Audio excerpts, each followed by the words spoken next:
নদীর ওপর সেতু ধসের প্রায় 9 থেকে 10 মাস পেরিয়ে গেলেও এখনও রাস্তার ধারে পড়ে রয়েছে সেই দুর্ঘটনাগ্রস্ত লরিটি। প্রতিদিনই দীর্ঘ যানজট, দুর্ভোগ আর দুর্ঘটনার আশঙ্কা নিয়ে চলাচল করতে বাধ্য হচ্ছেন সাধারণ মানুষ। প্রশাসনের বিরুদ্ধে গাফিলতির অভিযোগ, কবে মিলবে সুরাহা? কাছাড়ের বরখলের কালাইন শিলচর সড়কের উপর ভাঙারপাড় হারাং নদীর উপর অবস্থিত সেতু ধসে পড়ার প্রায় 8 থেকে 10 মাস পেরিয়ে গেলেও দুর্ঘটনাগ্রস্ত অভিশপ্ত একটি লরি এখনও অপসারণ করা হয়নি। ফলে শিলচর কালাইন সড়কের ভাঙারপাড় এলাকায় প্রতিদিনই তীব্র যানজট সৃষ্টি হচ্ছে এবং দুর্ঘটনার আশঙ্কায় আতঙ্কে দিন কাটাচ্ছেন স্থানীয় বাসিন্দা ও পথচারীরা।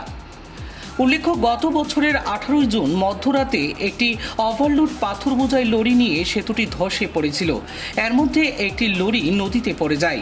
পরে দুটিকে উদ্ধার করে রাস্তার পাশে রাখা হলেও আজ পর্যন্ত একটি স্থায়ীভাবে সরিয়ে নেয়নি প্রশাসন।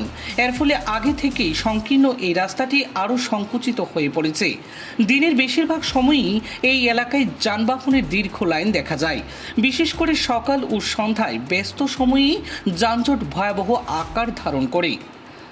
স্থানীয় বাসিন্দারা বলেন, প্রতিদিন অফিস ও বাজারে যাতায়াত করতে গিয়ে চরম সমস্যায় ভুগতে হচ্ছে তাদের। লরিটি রাস্তায় পড়ে থাকায় গাড়ি চলাচল প্রায় স্তব্ধ হয়ে পড়ে যায়। বৃষ্টি হলে দুর্ঘটনার আশঙ্কা আরও বৃদ্ধি পেয়ে যায়। সকাল সন্ধ্যায় এই রাস্তা দিয়ে চলাচল করা অত্যন্ত কষ্টকর হয়ে দাঁড়িয়েছে। লরিটি দ্রুত সরানো না হলে বড় ধরনের দুর্ঘটনা ঘটতে পারে। স্থানীয়দের অভিযোগ, সেতু মেরামত ও ধ্বংসাবশেষ অপসারণে প্রশাসনের গাফিলতির কারণেই দীর্ঘদিন ধরে এই সমস্যায় ভুগতে হচ্ছে। বিশেষ করে রাতের বেলায় রাস্তা সরু হয়ে যাওয়ায় দুর্ঘটনার ঝুঁকি আরও বেড়ে যাচ্ছে। এমত অবস্থায় দ্রুত লরি অপসারণ ও সেতু সংস্কারের কাজ সম্পূর্ণ করার দাবি জানিয়েছেন এলাকার শুভবুদ্ধি সম্পন্ন মানুষজন।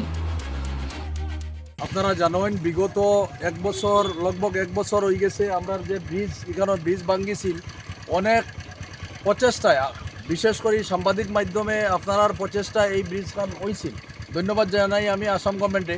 কিন্তু এক বছর অবধি এই গাড়িটা এখানেও আছে, যে গাড়িটা পড়ছিল হারাং নদীতে। এই গাড়িটা পড়ার পরে এখনও অনেক সময় এখানে ছোটোখাটো অ্যাক্সিডেন্ট হয়, যাতে ভবিষ্যতে বড় ধরনের অ্যাক্সিডেন্টও হওয়ার সম্ভাবনা আছে এখানেও। তো যার কারণে আমি আমার সাংবাদিক ভাইদের মাধ্যমে প্রশাসনকে জানাইতে চাই, বা ডিসি মহোদয় আছেন এই সরকারে আমি জানাইতে চাই যে অতি সত্বর যাতে এই গাড়িখান এখান থেকে সরানি হয়, নতুবা এখানেও আশঙ্কা আছে বড় ধরনের অ্যাক্সিডেন্ট হওয়ার।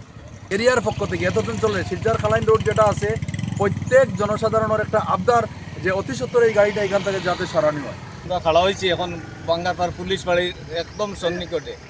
এখানে প্রায় 9 মাস আগে আমরা ব্রিজটা যেটা হারাং সেতু আসলো, এই সেতুটা ভাঙ্গার পরে তড়িঘড়ি অবশ্য ব্রিজটা হয়ে গেছে। আমরা সাংবাদিক ভাই বা এত অঞ্চলের জনসাধারণের প্রচেষ্টায় সরকারে বাধ্য হয়েছেন, আমরা এটা করিয়া দিয়েছেন, খুশি। কিন্তু যে গাড়িটা অ্যাক্সিডেন্ট হইয়া এখানে পড়লো, এখানে 8 দিন পর্যন্ত রাস্তার কিনারর খাড়া করে রাখা আছে। আর এই রাখার কারণে আমরা এই এত অঞ্চলে বেশি স্কুল আছে, স্কুলের ছাত্রছাত্রী আওয়া যাওয়া বড় কষ্ট, অ্যাক্সিডেন্ট হওয়ার বেশি মানে সম্ভাবনা। যার কারণে কাছাড় প্রশাসনের কাছে আমরা অনুরোধ করি, আর এই জনসাধারণের পক্ষ থেকে আমি বাঙ্গারপাড়ার সাধারণবাসী জনসাধারণের পক্ষ থেকে অনুরোধ করি, আর গাড়িটা যেহেতু অন্যত্র সরাইয়া নেওয়া হোক, আর এবং এই দুর্ঘটনার থেকে আমরা বাঁচাইয়া রাখুক।